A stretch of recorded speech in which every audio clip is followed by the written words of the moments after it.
Right, we come to you guys with an exclusive story about a globalist political travel agency. Yeah, that's a thing. That's been apparently scamming young people, taking their money, and then cancelling the trip, then disappearing.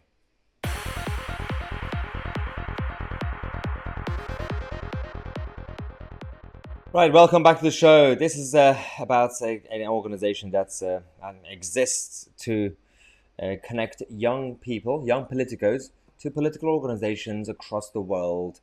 It's supposed to be organizing trips and giving them opportunities. Now, Rupert Brown is the guy that's apparently in charge. The guy comes from Best for Britain, another so-called centrist but globalist organization that's been they've been working with the European Union cabal and all the others to disrupt our country. Now, this guy is a part of a Polytrip. Now, this organization, this travel agency, gives opportunities to young politicos to go abroad. For example, they started to book a trip to America, and then everybody paid their money, and then the trip got cancelled, and then Polytrip's social media accounts disappeared. Yeah, I mean, at a time when trust in politics is already going down, not really sure if this is a good sign in terms of the state of our the political environment. This was the email they sent to all the attendees. Dear Polytripper, yeah, we are getting in touch with an important update about the 2022-2023 Polytrips and the future of the company. We have taken the very difficult and heartbreaking decision to cancel all remaining 2022 and 2023 Polytrips. The problem here is that we still don't know the full story because we have actually someone coming on the show within the next couple of minutes, one of the victims, to actually ask her what's been going on, because the way it looks so far is that they haven't really given any proper explanation of where the money is and what they're going to do. If they explain, I don't know, bankruptcy stories or whatever, at least we know where we stand, but we still haven't heard anything from them. This is Caroline McEwen, who actually said, "Can you please advise of the course of action for all the youngsters left? A lot of them they're losing £1,000, some of them over £1,000 by getting their trips cancelled with less than 2 weeks to go. Accounts have been all blocked and no communication since an email was sent to advise. Extremely poor." We also have Emma Toner saying, well, the director, Brown Rupert, demonstrated in Polytrip, he has since evaporated. He is currently hiding from young people who paid top dollar for placements this summer, only to have them cancelled with, just like a couple of weeks notice. Well, now social media blackout is happening. Where do they go from here? Zara says, "We can see you have removed Polytrip from your bio on Twitter. So you're obviously seeing these tweets. I worked 2 jobs alongside my degree to pay for this trip, and now I'm almost 2.5k out of pocket. I graduated a few days ago, and now I am devastated." We're actually now joined by one of the other Polytrippers, as they call them, on the channel, Nelly Gorn, who's going to explain to us what's been happening. And welcome to the show, Nelly. How are you? I'm good, thank you. How are you? Good, good. So tell us a story. But what's going on? Because obviously we've just heard of this so-called travel agency, political travel agency organization, and how did they approach you? How did you find them? And what's the story? Right. Well, back in, I think, late January or early February, my university sent us an email to all politics students, basically promoting this company called Polytrip. So I assume Polytrip had contacted my university and asked to promote this. And it's basically an agency that provides volunteering opportunities in the US on political campaigns for either the Republicans or the Democrats. And I applied in February, and I was put onto the Washington, D.C. trip. And it was all fine. There was like a timeline of what we were told was going to happen from when we paid in March, which I paid originally £720. Wow. In March. Yeah. Yeah, I had to fork out for that one. And then there was like a timeline. May we'd get like a welcome pack. find out accommodation, our campaign, who we'd be working for, get our ESTA. But the red flags started showing when these things just didn't happen. The director, Rupert Brown, I believe he works with all the correspondence. We never received these emails. We never received these welcome packs. And when you'd email him saying, "Hi, can I just check in, see where we're at?"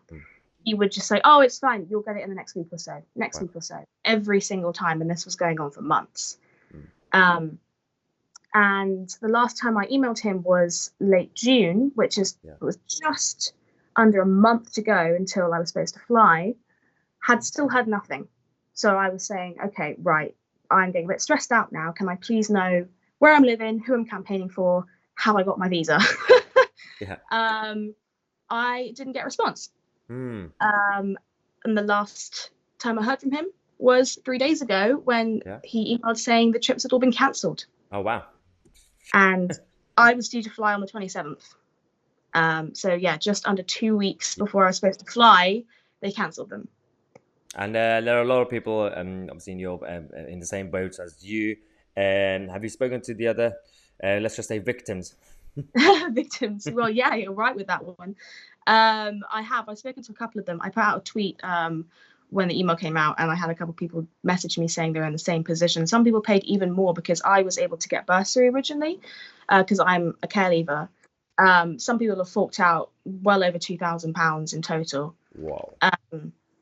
And the original email gave no information on the refund. We had another email this morning, which gave a very, very brief thing at the end of the email saying, you can look on our website to see the policy for refunds. But the website's currently being taken down anyway. Yeah, and the Twitter account as well, right? Yeah, all the social media's just gone. It's like they've just disappeared off the face of the earth. What?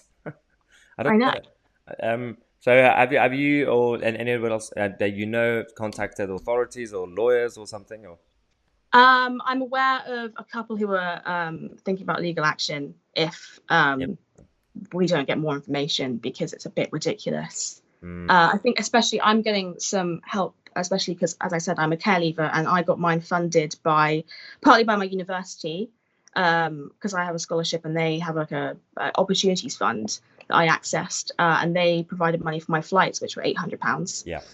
And social services funded my £720 I mentioned earlier. They funded the main part of the trip, so I obviously need to pay them back. But my flights are non-refundable, and I believe the policy on the website says refunds will come within a year. Yeah. Wow. Which is a crazy timescale. I mean, do you think that, because there are a lot of people who were going to attend this trip, well, kind of young politicos or people who are just becoming interested in politics, do you think it's going to affect them, and they're going to basically lose more faith in politics and they might not really get involved anymore? Well, I mean, the big question about politics at the minute is trust, and it seems like our trust has been broken with this. I mean, I, for one, have not been deterred from campaigning, from getting involved in politics. This doesn't represent politics as a whole. It's just one company that is disorganized, and, well, or maybe just one individual, because it does really seem like it is just a one-man band. I've still got some opportunities lined up with the Tory leadership election. Plenty for me to do there. So there's always going to be chances. It's just about now getting my money back. Yeah, exactly. Because go on. Yeah, well, I'm already not in a very good financial situation, and of course we've got the cost of living crisis as well. It's going to affect everyone. Absolutely. I think obviously I'm going to try my best to spread this news and get the story to get bigger. Hopefully I'll get in touch with the other press and media outlets as well. So hopefully you guys will get some sort of justice and answer in regards to all this chaos. But thanks again, Ellie, for coming on the show and telling us your story. Thank you for having me. Thank you. Well, I hope that was informative. I am going to actually try and push for these kids to make sure that their voices are being heard. I'm going to get in touch with the press and media to make sure this story actually gets around. Hopefully, if the mainstream media and the press do care about justice and real stories, then they will focus on this. Let's see if they can actually talk about any of these scandals. Subscribe to the channel. I'm Tousi, and we are the media.